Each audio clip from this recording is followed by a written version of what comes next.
Ladies, Boys, Crossdressers, dos centros e subúrbios. As novas lendas deste mundo cantam Iê, Iê, Iê.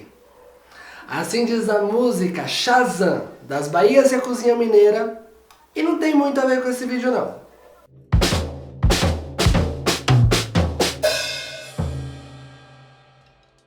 Assim como a varinha das varinhas, quebrada por Harry Potter antes de consertar a varinha dele. Ou como a flecha de Katniss Everdeen diretamente no peito de Julianne Moore. Ou como a corda que aperta as mãos de Charlotte Gainsbourg em cima do sofá, nós chegamos. Chegamos aonde? Chegamos na segunda parte do vídeo. Nesse vídeo, dividido em duas partes, eu conto os meus 10 livros favoritos. E por que eles são meus favoritos. Se você não assistiu a primeira parte do vídeo, não tem problema, dá pra assistir depois, porque não tem uma ordem definida, certinha, bonitinha, porque eu não quis fazer desse jeito. Eu só dividi em duas partes mesmo pra não ficar muito longo, porque eu não gosto de ver vídeo longo, quem dirá gravar vídeos longos, não é mesmo?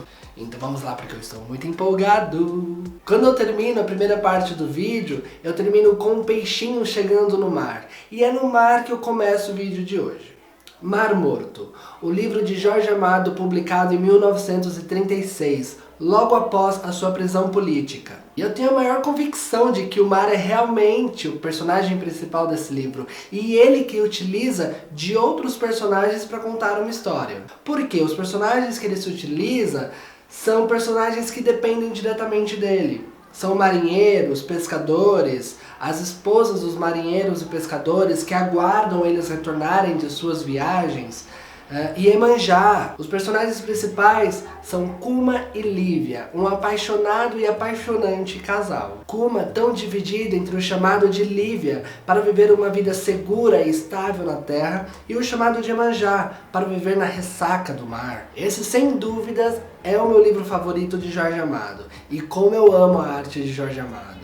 Nele tudo ganha vida. Meu primeiro contato com esse livro se deu pela minha admiração por Jorge Amado, porque eu o conheci na época dos vestibulares da vida, com Capitães de Areia e tudo mais. E desde então, sempre que eu posso, dou uma lida nas obras de Jorge Amado. Essa cópia é de Michele Marina, minha amiga, que nunca cansa de compartilhar tesouros que carregarei para sempre na minha vida. A vida é sobre compartilhar, minha gente.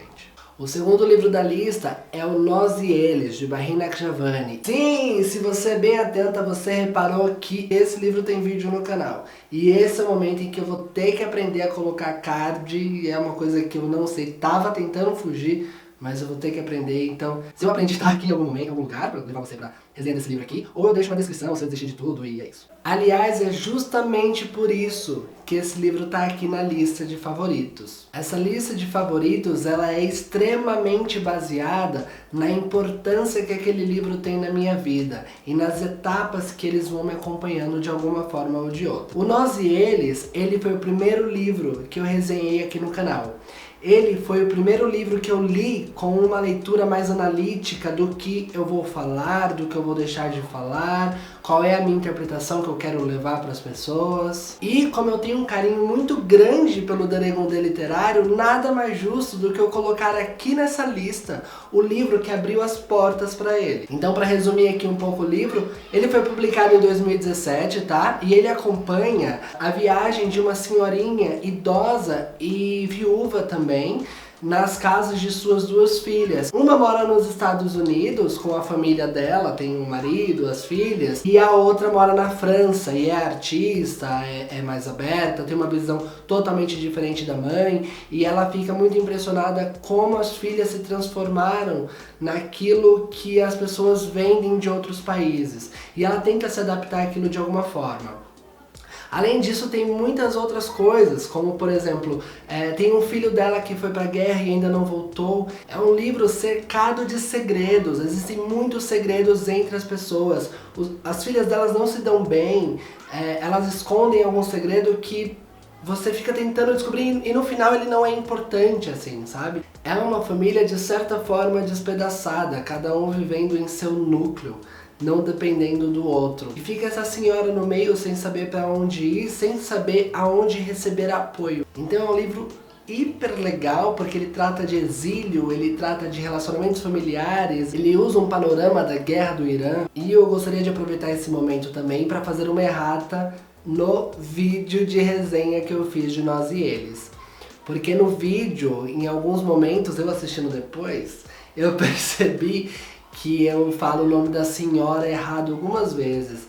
É Bibi Jan, e eu falo Babi Jan algumas vezes. Mas isso é uma característica minha, assim. Eu troco muito nomes de personagens, eu esqueço muito rápido os nomes dos personagens, mas a interpretação daquele personagem, dele na história, com a influência dele, eu consigo trazer aqui de uma forma muito mais segura do que nomes próprios. O terceiro livro é da minha escritora favorita, Lígia Fagundes Telles. Como eu amo Lígia! Esse livro foi publicado em 1973 e traz uma história sob a perspectiva de 3 meninas. E de cara o que me chama mais atenção nesse livro, e eu tenho quase certeza que é um dos motivos dele ser tão xodozinho pra mim, é por ele ser todo escrito em fluxo de consciência. Fluxo de consciência é uma técnica de escrita que tenta traduzir as ideias conforme elas vão acontecendo na mente de cada personagem. Tudo que é narrado no livro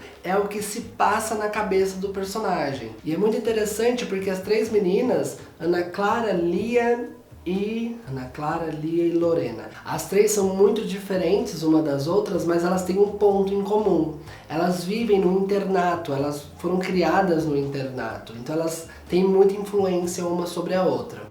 Em seu mundinho, algumas vezes, um tanto quanto superficial, pensando em príncipe encantado, em joias, em roupas, contrapondo justamente a Lia, que é uma esquerdista que participa de movimentos sociais, estudantis e tem uma visão muito mais crítica sobre a sociedade, sobre as coisas que acontecem ao redor dela. E perdida nas drogas. E quando eu digo perdida, é perdida mesmo. E você vai se perder, tá? Se perde. É interessante porque ela tem muitos momentos em que ela tá sob efeito das drogas e ela vai entrando em caminhos totalmente malucos e que tem um fundamento, é bem louco. Dessa forma vão sendo construídas 3 personagens riquíssimas e que exploram tantos elementos da relação humana. E uma delas é a amizade, porque no final do livro elas se unem, porque acontece uma coisa que eu não posso falar porque é um spoiler muito grande, mas elas se unem em prol de uma menina. E é muito interessante como, apesar de todas as divergências, elas conseguem se unir e fazer uma coisa funcionar ou não, dependendo do ponto de vista. Tem uma teoria que eu amo, que é de que esse livro se passa inteiro em um dia. Quando eu li eu não sabia dessa teoria, então eu não li prestando atenção nisso. Talvez uma releitura eu acho que vale se atentar a esses pormenores, porque, de fato, a gente tem muitos pensamentos a todo momento, né? Eu tô aqui falando, mas a minha cabeça já tá aqui pensando no que eu vou ter que fazer aqui, lá, e como é que tá isso aqui, como é que tá a imagem, como é que tá o áudio, será que tá captando, será que o foco tá bom, será que você vai ficar aqui, será que essa luz, o sol tá indo embora, daqui a pouco eu vou ficar sem luz. Minha cabeça tá assim, por aqui eu tô falando sobre o livro e tudo mais, e como é fofinho, blá blá blá blá. Mas é isso, o livro ele vai falar sobre essas coisas. Ela tá falando uma coisa, mas ao mesmo tempo ela tá pensando outras. E nisso você vai gerando 70 mil palavras, olha o meu chute, não tenho a mínima ideia de quantas palavras tem aqui. Mas não duvido que passe 24 horas e ao lembrar dos eventos, cabem.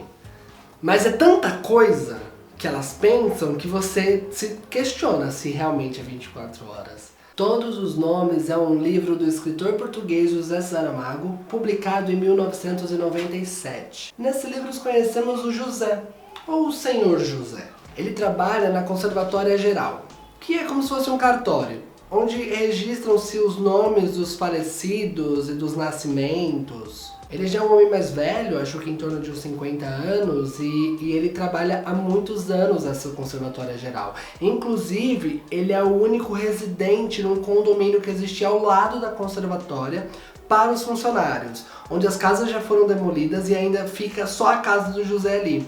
E ele tem uma porta na casa, no fundo da casa dele, que dá acesso à conservatória, mas ele não pode mais usar. Então, para trabalhar, ele precisa sair da casa dele, dar a volta e entrar pela porta da frente da conservatória. Por que que faz isso? Pra não parecer que ele tem privilégios, entendeu? Por ele ser um funcionário antigo e por morar ali do lado, por ser o único residente ainda do condomínio, eles não podem mostrar que tem privilégios. E de fato ele não tem. Mesmo se estiver chovendo, ele vai precisar pegar o guarda-chuva dele e atravessar e entrar pela porta da frente da Conservatória Geral. José é um cidadão modelo. Ele faz o que o patrão pede, ele tá tudo dentro da lei, bonitinho. Não há queixas a senhor José. Porém, ele tem um hobby, e o hobby dele é recortar figuras de famosos e colar em seu caderno. E ele tem a brilhante ideia de procurar esses famosos na conservatória e ir anotando os dados desses famosos ao lado do recorte. E aí, certo dia, ele puxa uma ficha em que nessa ficha vem de uma mulher junto, que ele não estava esperando.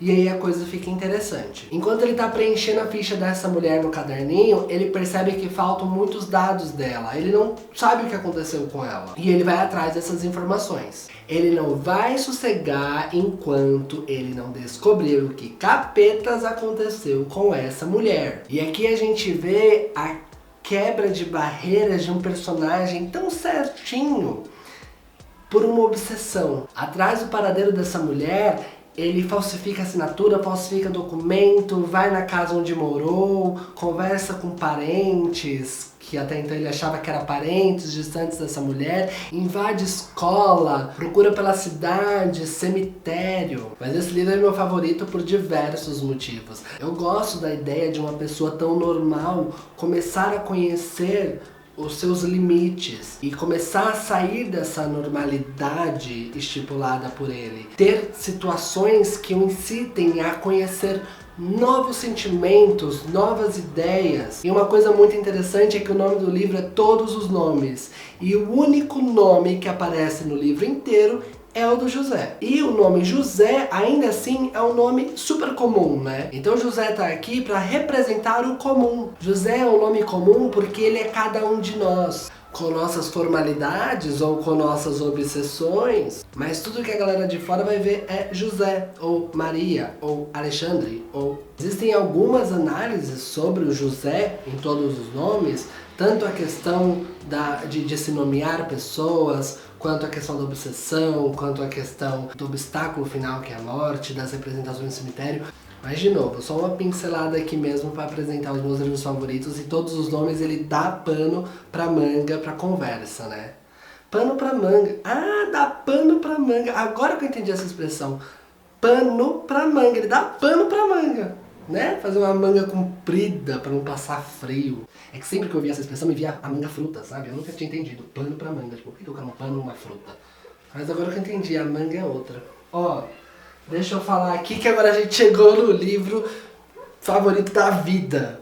Esse livro é o livro favorito da vida. Que é o qual? É Só Garotos, da Pat Smith. Eu já falei dela algumas vezes no canal, né? Eu sei. E de novo eu vou tentar colocar aqui num card. Eu vou conseguir. Ou na descrição, os vídeos em que eu citei Pat Smith. Tem um vídeo em que eu li um trecho de Só Garotos mesmo, porque tinha tudo a ver com o livro que eu tava resenhando. Tem um vídeo que eu falo sobre o Linha M, que é outro livro da Pat Smith muito bom também. Vai deixar por aqui em algum canto, tá bem? Esse livro aqui em questão, Só Garotos, foi publicado em 2010 e ele é um livro de memórias também da Pat Smith, tá? Só que nesse caso aqui é muito específico de uma situação, que é do Robert Mapplethorpe, que é um fotógrafo muito famoso, inclusive, que teve uma vida artística muito intensa também. Inclusive teve um filme recentemente interpretado pelo 11º Doutor e eu ainda não assisti. Então esse livro, na verdade, é uma promessa que a Patrícia fez pro Robert, em que ela escreveria sobre eles e sobre a importância de um na vida do outro. Bem na linha de autobiografia mesmo, Patrícia começa narrando os eventos de sua infância, sobre seus pais, sua irmã, e até aí tudo bem, você tá tipo, ok, leitura gostosa, ela escreve bem pra caramba, então tá bacana. Mas, quando ela vai pra Nova York, já um pouco mais velha, e encontra o Robert, aí tudo muda. Na verdade, o mundo muda com esse encontro. Acho que nem tem muito o que dizer sobre a história do livro em si. É um livro de relatos, então permeia ali os anos 60, 70, o início da carreira dos dois, e eles passam por bons bocados, assim, ou maus bocados. Tem fotografias e eles contam experiências com pessoas que rodeiam eles, como Jimi Hendrix, Janis Joplin se abrindo com Pat Smith no Hotel Chelsea. Então tem toda essa vibe com essas personalidades muito importantes da história do rock. Tá, então beleza, contei aqui a história do livro, o que ele fala, blá blá blá blá blá. Mas por que que ele é o meu favorito? Quando eu li Só Garotos pela primeira vez, eu estava passando por uma crise absurda sobre produção de arte, sobre consumo de arte e qual é o propósito da arte, né? E a Pat Smith, ela devaneia muito sobre esse termo. E esse período da vida da Pat Smith é recheada desses sentimentos e desses pensamentos, além de expressar muito a questão da influência que eu comentei na primeira parte do vídeo, a influência das pessoas uma na outra. E como o Robert e a Patrícia precisavam estar juntos naquele momento, para que as coisas dos dois pudessem acontecer.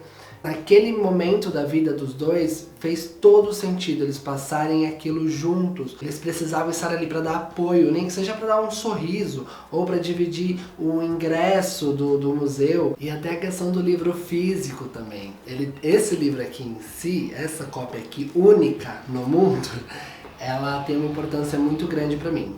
Porque quem me deu de presente foi Mariana. E ela veio com uma dedicatória muito linda, que está aqui. Quando eu conheci esse livro, eu só consegui pensar em você. E depois que eu li, eu não tive nenhuma dúvida. Tinha que ser seu. Nosso. Espero que você goste desse pedacinho de mim, que me lembra dos novos vínculos, a arte e a existência. Impressa circula como quiser. O mundo tem que conhecer esse livro. Mas no fim, ele precisa voltar para você. Com carinho, Mari. Tem outras coisas também, mas é nisso que eu quero me ater. Lembra quando eu falei agora há pouco que o sentido na vida está em compartilhar? É sobre isso que eu tô falando. Esse livro rodou alguns dos meus amigos e todos eles deixaram de alguma forma alguma marca. Eu até pedi para alguns destacarem aqui citações e momentos em que chamaram a atenção, porque eu gosto de saber o que chamou a atenção das pessoas, tipo, por que que alguém veio e destacou essa frase aqui especificamente. Aí eu começo a pensar sobre essa frase. E aí é por isso que esse livro é tão importante pra mim e ele é o meu livro favorito. Porque dentro dele tem muita história. E muita história minha também. Olha, eu acredito que o livro não precisa necessariamente estar carregado de uma reflexão sobre o mundo, sobre reflexões interpessoais. Ele pode ser simplesmente entretenimento, sim, e isso não tira mérito nenhum dos livros. Mas nessa lista eu fiz questão de trazer livros que de alguma forma conversaram comigo e que me ajudaram a formar quem eu sou hoje. É isso, eu espero muito que você tenha gostado dessa lista e que tenha sido útil de alguma forma para você. E eu quero muito saber qual é o seu livro favorito da vida. Me fala aqui no comentário qual é o livro favorito da vida. E se quiser compartilhar o motivo também, eu vou querer muito ler. E a gente conversa sobre eles também. Que legal, eu quero muito fazer isso. Acho que é isso. Eu queria comentar sobre a tradução do título Só Garotos. Porque antes de eu ler, não, acabou o vídeo, peraí, coloca a vinheta aí. Pronto, porque agora tem mais nada a ver, tá? Eu só queria comentar sobre a tradução de Só Garotos, porque antes de eu ler, eu ouvia esse título e ficava Só Garoto, mas Só Garoto? Mas o que é Só Garotos? Me dava muito a interpretação de que é só garotos, no sentido de só garotos. Sem garotas, entende? Sabe? Só garotos, só garotas, sabe? E não é sobre isso o livro, até mesmo porque o título original é Just Kids, no sentido de Just Kids. Eu sou péssimo. Sabe, não é no sentido de... Deve ter um termo técnico pra isso, eu vou pesquisar.